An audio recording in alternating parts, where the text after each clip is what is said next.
Hey everyone, welcome to this week's Allie's Corner. We're going to be talking about another character Joe Quinn has played.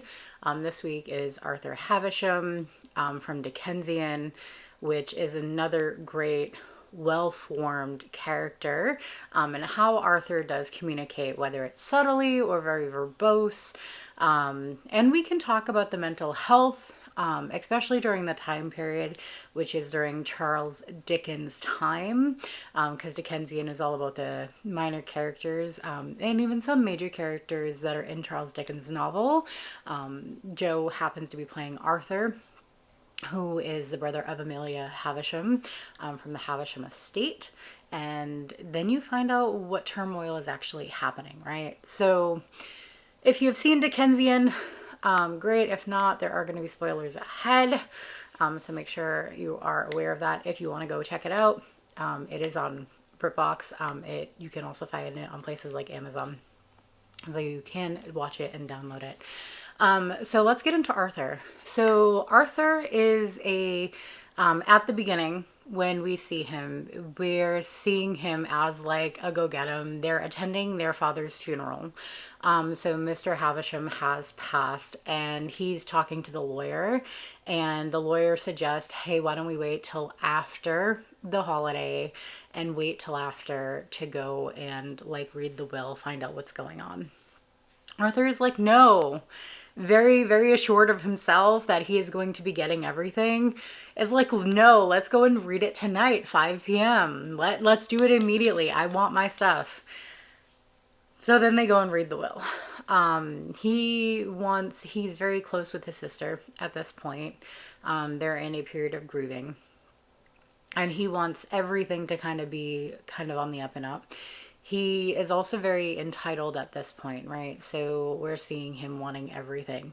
They go to the lawyer's office. The lawyer communicates that Amelia gets the brewery, and she's going to be the one running it. And Arthur gets a monthly stipend. He goes ahead and gets just a monthly allowance where he can go and do what he wants. Pretty much that's what his father has entailed in the will.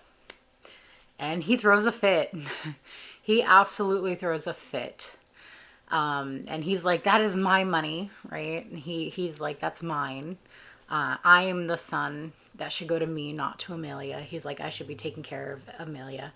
During that time, it was very not common for women to inherit the family business, or to inherit all of the assets or money during that time period.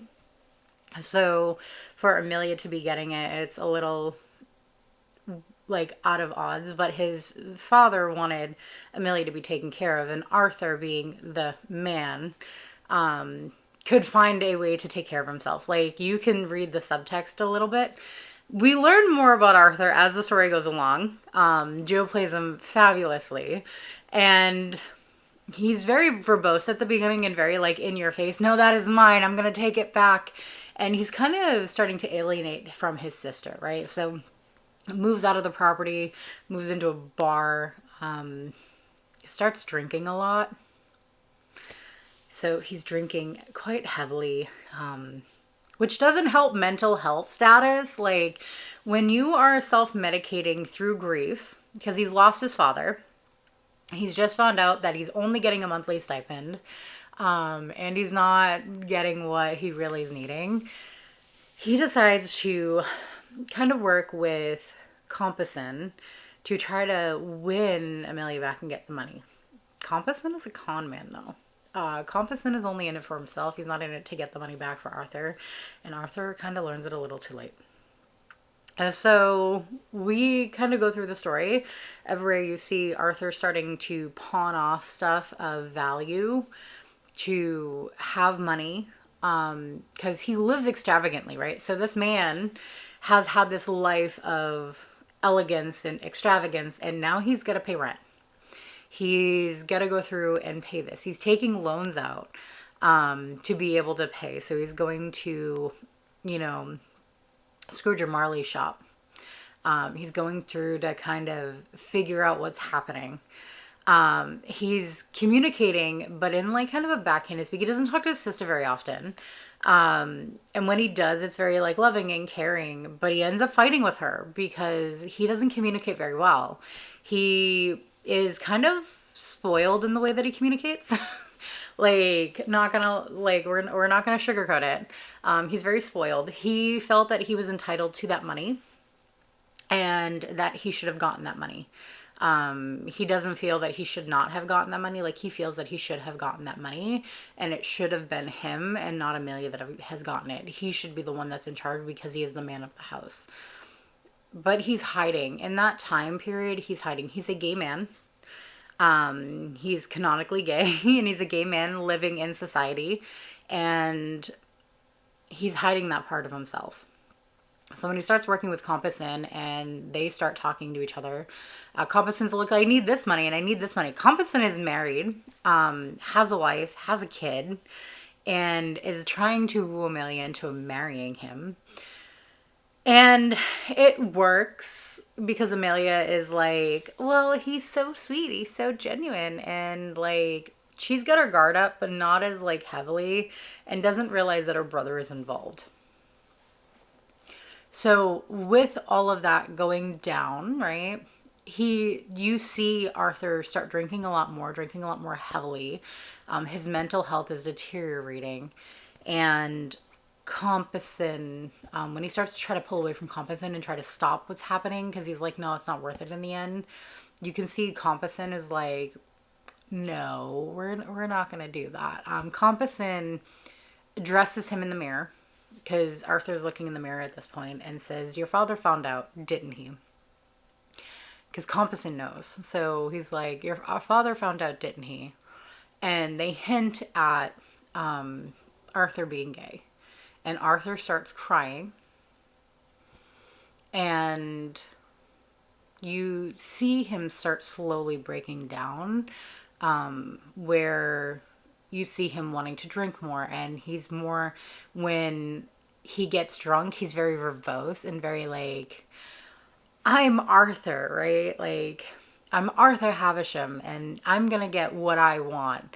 And he's very in your face about it. He's very like theatrical and dramatic and very like, this is who I am. This is me as a person, because he's trying to blend in with having the money, having everything in society.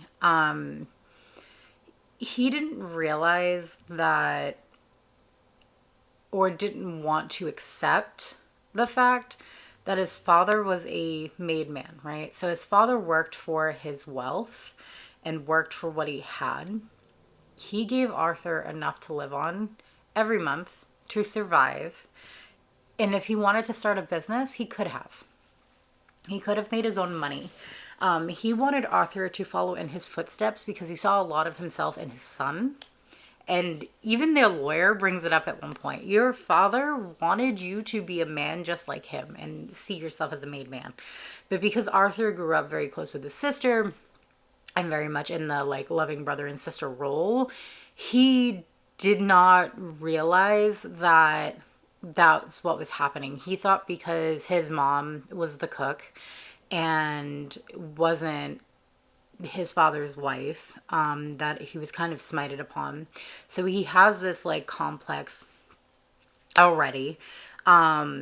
His father had treated him harshly towards the end, and he has that complex. So he's got trauma from his parent, which is kind of enough to say. So he was really close with his sister, and then all the death happened, right? And then he loses like his financial stability in a time where if you're not financially okay, you kind of are screwed, right? So with that all being said, like he feels very like emasculated, and to where he can't be the provider. And in those roles during that time frame, in that time period, he wanted to be the one that was taking care of his sister. And when his sister has to start taking care of him, he doesn't like that. He doesn't like the switch of the roles. So he is trying to overcompensate and trying to get that money back and like realistically steal it back. He's trying to steal it back, which doesn't end well. And then their cousin comes in and he starts working with his cousin to try to get Compasson out. Um, but before all of that happens, like Compasson figures out that he's trying to pull away and beats the shit out of him with a belt buckle, like slashes his back up really bad. He wakes up the next day. Arthur, mind you, is a little tipsy, or he's blatantly drunk, um, from drinking a lot of whiskey the night before. And you have a like time frame where after Compasson beats the shit out of him on the bed, and you can see Arthur physically crying when that happens. Because when Compasson first comes in that room that night before that all happens, he's like Arthur is laughing on the bed. Compasson then beats the fuck out of him, and Arthur gets up and slowly puts his shirt on because he's in pain. Compasson then sits on the chair, and Arthur kind of jumps when he realizes, because he's like, oh shit, what is he gonna do to me? He then realizes Compasson is not going away. So he's gone from being very verbose and stuff in public to being very like subdued. And when it's in private, especially when it's coming to someone that is abusing him, most people don't realize that that man is very turmoiled inside, and he has a lot of pain going on, and he's not talking about it because during that time frame he didn't talk about, hey, I'm attracted to this people of the same sex. Compasson found out, and Compasson threatened him, beat the shit out of him, and now he's afraid. So he gets his cousin involved to try to help Compasson get out of the picture. And it becomes this whole ordeal. He's still visiting his sister on occasion, brings her things like a pineapple, which is during that time frame because they were so expensive. It shows a sign of wealth. He still wears his top hat. He still wears his very nice clothes. He has his walking cane. He gets drunk though all of the time when he's at that bar. When his cousin comes over, he keeps telling his cousin and Compasson to keep drinking to get them drunk, so Compasson can spill more information about what's going on with Amelia, because Compasson is now cutting him out as well, and he's not getting the information. Amelia's not talking to him. He's being kind of alienated from the situation, and you can see that cut into his confidence, which cuts into how he communicates. He's not as verbose. He's not as like in your face. But then he also does risky things where he takes them up on the roof when it's his cousin and Compasson, hoping Compasson will fall. Like, and they're jumping from roof to roof, which is foreshadowing what happens to his character in the end. But they're drunk. So they're up there on the roof, drunk, jumping from roof to roof, which is not really the best thing to be doing. So Compasson almost falls, and he thinks about it for a minute, not to actually grab him. He's just like, do we let him go? Do we? Like, you can see the thoughts going, and he's communicating all this while communicating with his body language, right? So when he's drunk and he's talking about him being Arthur and he has the cane is shaking, he's in your face about it. When he's walking and he's just walking through town, and he's walking with the cane, he's walking and you can hear that cane hit the ground. You can hear the heels. When he goes and says, hey, please go ahead and deliver this, whether it's to Compasson or to my sister, and he pays someone to go and deliver it, he's very direct and very in your face about it. He's very, like, the camera pans into his body language and how he walks. He walks with a very, like, so not just is he verbally communicating, but he walks with a very much of a like, this is me, I am in power. So you can see a lot of that with the way that he holds himself. He holds himself to a really good standard. And then when he's alone in his room by himself, he sits with his shoulders hunched forward.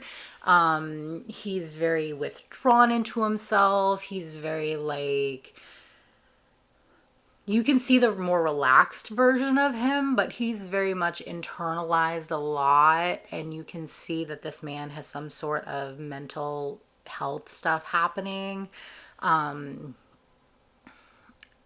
more along the lines of like depression, especially from the heavy drinking. He's going through and living a reckless life. Like, he's not doing things that would be considered mentally healthy by today's standards, right? So he's not doing things that are mentally healthy. Men in general don't get the mental health that they need. And Arthur Havisham is just one of them. In the previous episode, we talked about Eddie Munson, how Eddie Munson, there is a lot of mental health stuff. And in the 80s, they didn't talk about it either. Men do not get the mental health help that they need because men think they should be this masculine and like non-emotional person, and that's not true. Like, men need to show their emotion and need to be okay with showing their emotion and being okay with, you know, knowing it's okay not being okay and being able to speak about what's going on and going through that. It's not a weakness. It's actually a strength to be able to go and speak about all of that. And we need to, as a society, be okay with speaking up about mental health and speaking up how important it is. It's not just important for anybody that is femme presenting, but also anybody that's mask presenting. Because you have anybody that's mask presenting is put into this like trap, and it's like a box where they're like, well, you're masked, so you shouldn't be showing any type of like emotion unless it's aggression. It's like, no, that's not okay. You're cutting off people's like feelings, and then they don't know how to process their feelings. And when you do that, you get things like suicide rates go up, depression goes up, anxiety goes up, things like PTSD. You have a lot of mental health disorders that go up, and you have things like domestic violence go up, things like murder go up, you have things like rape go up. There's a lot of things that actually go up when you start suppressing people's feelings and people's mental health. So like, as a society, we need to embrace a lot of that and to stop a lot of violent crimes happening. So I think that's where a lot of people need to start actually coming together, and as a society, especially in the United States is where I'm from, really need to kind of build a community together to be able to talk about it. Not only be able to talk about it, but provide situations and places where people can go and get the help that they actually need, versus just kind of pushing them away and pushing them into that box where they feel trapped and they can't speak about themselves, because that's not okay. So the other pieces of this is you start seeing the things happen. Amelia is now planning a wedding and going through all of this because Compass and her are going to get married. Arthur is now pulling inward and trying to work with his cousin, who is now off doing something else for the business for Amelia. And we're trying to see him, because he wants to marry Amelia. He wants to be the one there. There is a lot happening, and Arthur is feeling more alone than ever because he's still mad at Amelia. There's still a lot happening. You see a lot going through his mind. He's drinking a lot more heavily. It's like to the point that he's blacking out almost nightly. He's locking his room at night, like, and if anybody bangs on it, he doesn't answer. Like, avoids answering, and tells the bartender or the barkeep he's not there. He's like, I'm not there. I am not there. He doesn't want Compasson coming to his room. So what he starts doing is he starts planning. So on Amelia's wedding day, they get rid of Compasson. They show her the true side. And she's extremely unhappy and upset because he like decides to take the money, and he decides to take the money because that's all he was in it for. He was in it for the money for his own family, because he's married, he's got children, like, he's a con man. And then when it was down to the money and she saw it was down to the money, she is very angry, and I don't blame her. She also gets really mad at Arthur. And with her getting really mad at her brother and going through and being like, hey, this is what it is, he's like, it's okay. He talks to her and he's like, it's okay. We can be really happy again, Amelia. We can be a family again. And she tells him to get the fuck out. To go and get the fuck out. And after all of that happens, we then see Arthur up on the rooftop, drunk, no coat, in the middle of winter, and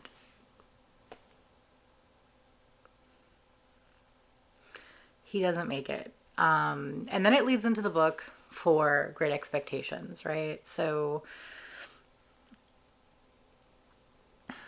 it talks about how he drank himself to death in the book Great Expectations. In the show Dickensian, it shows him kind of spiraling downward. His depression is getting more and more. The final straw for Arthur and the way that his body communicated, more than what he was saying, because he was very like direct, like when he communicated, like he was very direct in what he wanted. He was trying to play people against each other because he wanted the money.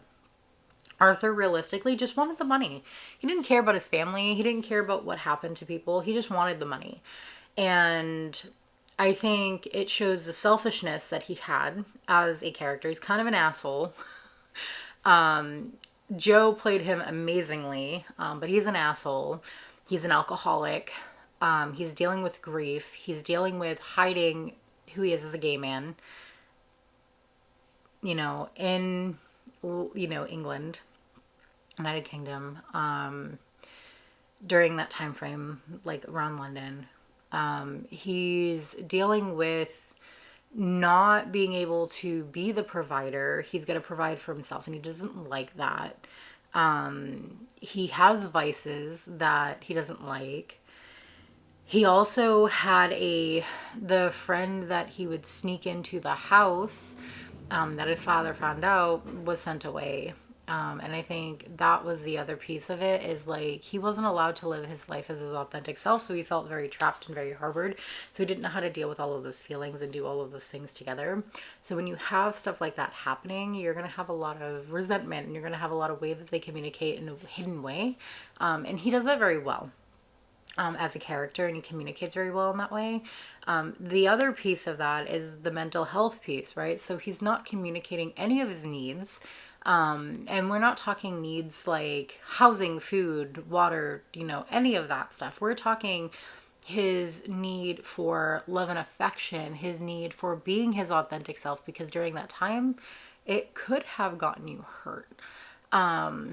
So he's not communicating any of that. He's also not communicating to his sister how he really feels. He's trying to be shady about it and go around, and he ends up getting her hurt. And if you know the book Great Expectations, she never marries, like ever. And she lives and takes care of she's taking care of another person's child, like they're her own. And she never, like that whole scene at the end with the wedding and the reception, she never kind of moves on from that. And she's like, I loved once, and then I've never loved again. And after that, like, she has kind of taken a hit. So she has decided to kind of run the brewery and be a self-made woman. Unlike her brother. Like, she got the brewery handed to her, but she was the one that decided to continue running it, and she had to fight the board.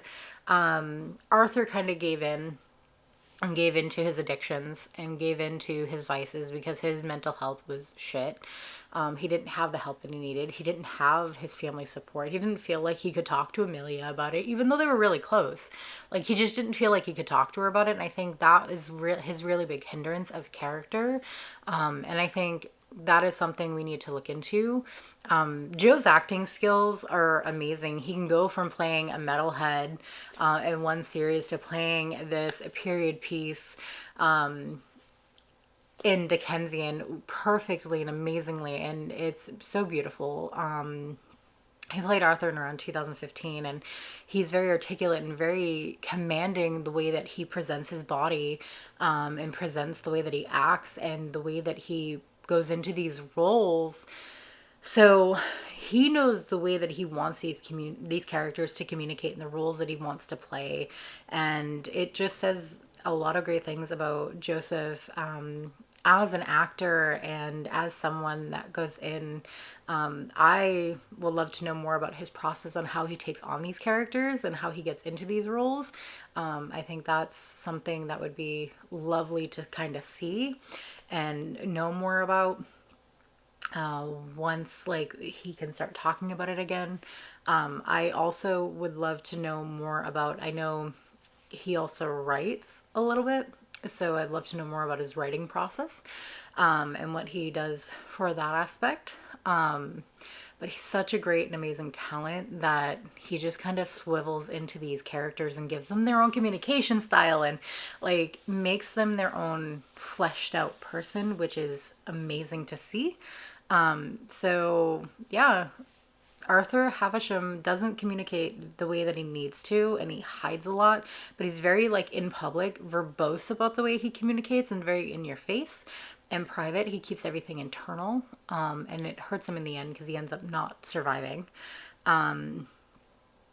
So it's not the greatest, and his body language tells you that, and the way that he interacts with people can tell you that. Like if you actually go through and watch, you can see the hints and the subtleties in the way that he moves and the way that, the foreshadowing happens throughout the series. So that's this week's for Allie's Corner. Next week we'll probably dive into another character, from Joe. I'm thinking Prince Paul from Catherine the Great, since that character is another well fleshed out character. Let me know your thoughts. I will leave it here on YouTube, or on, you can do it Spotify, Apple Music, things of that nature. We even have it on our Twitter, Instagram, even our TikTok. Just leave in the comments what characters you want to start seeing communication breakdowns of, and we'll go from there. I hope you all have a great rest of your week, and until then, I'll see you next week.